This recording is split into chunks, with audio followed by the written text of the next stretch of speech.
Good morning, everyone.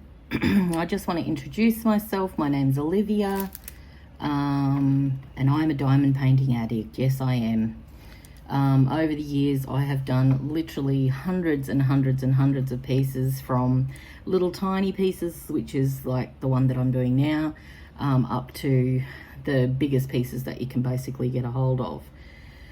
In reality, the bigger pieces are more difficult to store, frame, and collect. The smaller pieces, you're sort of able to put those into an album, which is a lot easier.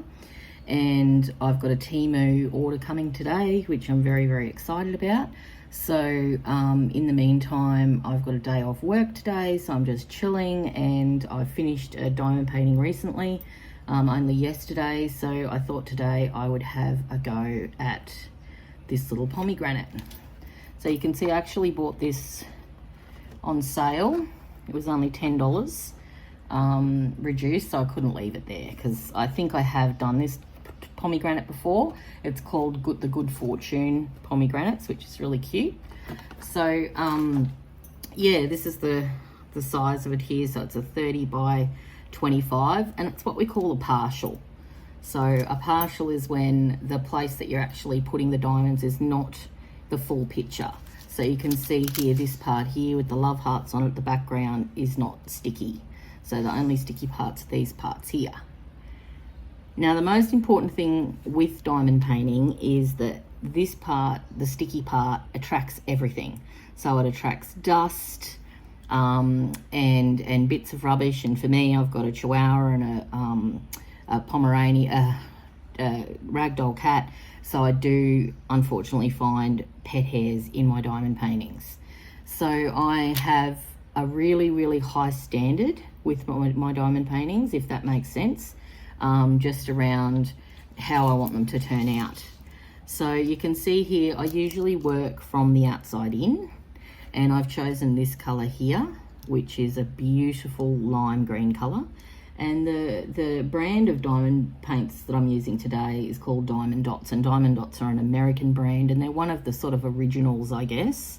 But you can see how sparkly those are. Look at that, it's just absolutely beautiful.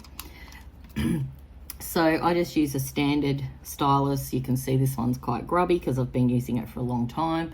But I did get a new kit in the packet that's got a beautiful pink holder there and some new wax, which is great, but I'm still using mine from all my other diamond paintings, so I won't need to open those today. So what we simply do is I will put a little bit of fresh wax on, and it's just simply about placing those diamonds as accurately as possible. You can see on these diamond painting ones, the drills are actually, these are called drills or diamonds or beads. People call them all sorts of things. I do tend to call them diamonds just because it's a bit more glamorous. But you can see where I'm putting the diamonds today. There is a very vague circle around each placement, but the idea is that you really want to have them as clean as possible and as straight as possible. That's what leads to really fantastic results. So you can see the wax now. Oh, just trying to get that in the camera. How do they do it? They put their hand behind it or something. So you can see it's got a little bit of wax on the end there.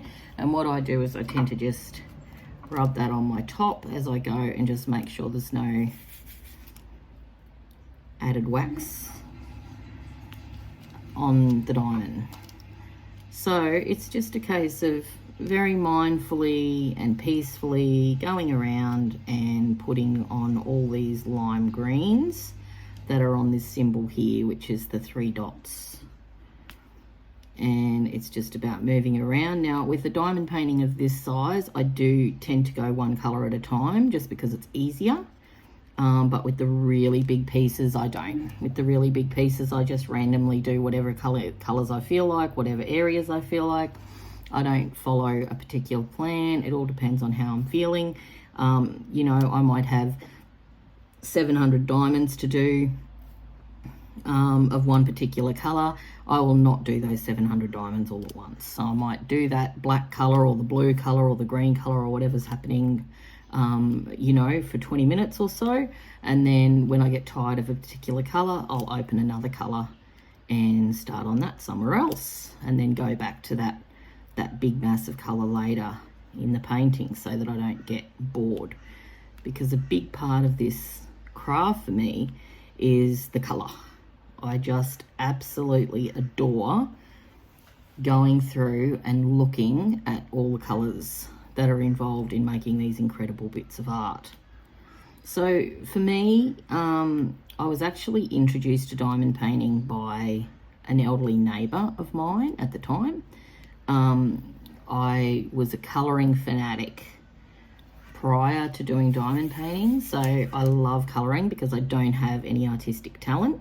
So I find that, you know, colouring in was just a marvellous way to release my creativity and really be able to create something beautiful, but without having to have that skill.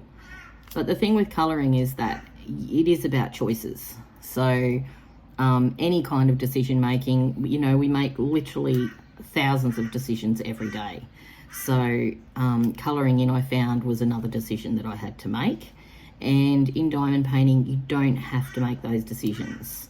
Yes, you have to pick what colour you're going to do, but that's a lot easier than choosing what colour. So you know that the colours that are chosen for the piece of art are going to work.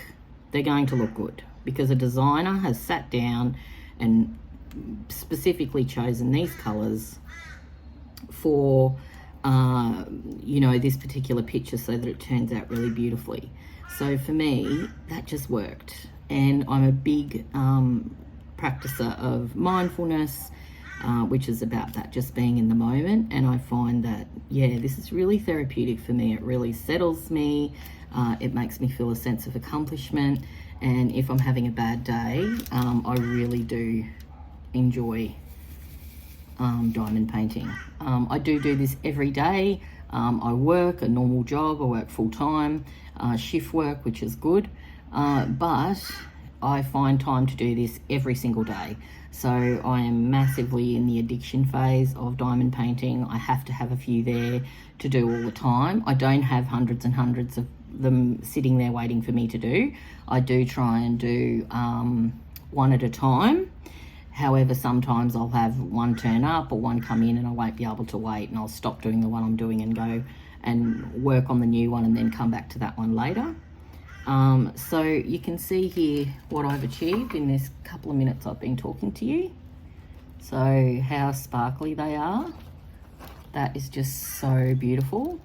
And you can see when it's finished, it's going to look just absolutely magnificent. So very, very sparkly. So yeah, it's a really interesting hobby, and it's become very, very popular now. And especially, you know, in Australia, in America, a lot of the cheap shops like Solly's and Dollars and Cents and those sorts of places stock diamond paintings now, but they are really poor quality. So I have managed to get a hold of quite good quality paintings from those shops in the past that are quite cheap, but I've also bought paintings that have been worth, you know, upwards of a few $100s. And that's more of these brand name, really high quality brands that are just, yeah, the best quality drills, the most beautiful colors, and, you know, most importantly, the actual result of the diamond painting at the end is really beautiful. So I'm going to keep on working on this for a while, and then I will come back and show you how the paintings turned out. I hope you enjoyed this video and learned a little bit about diamond painting. Please leave me any questions in the comments. I am from Australia, and I've noticed there's not many of us on YouTube that do diamond painting from Australia. A majority of the videos are from the UK or from America. So I'm really hoping that I can start a bit of a community here on YouTube, and we can get together and do diamond painting together, and you know, really be able to, you know, create a bit of a community for this hobby here in Australia. So please let me know what you think. And yeah, I'll talk to everyone soon.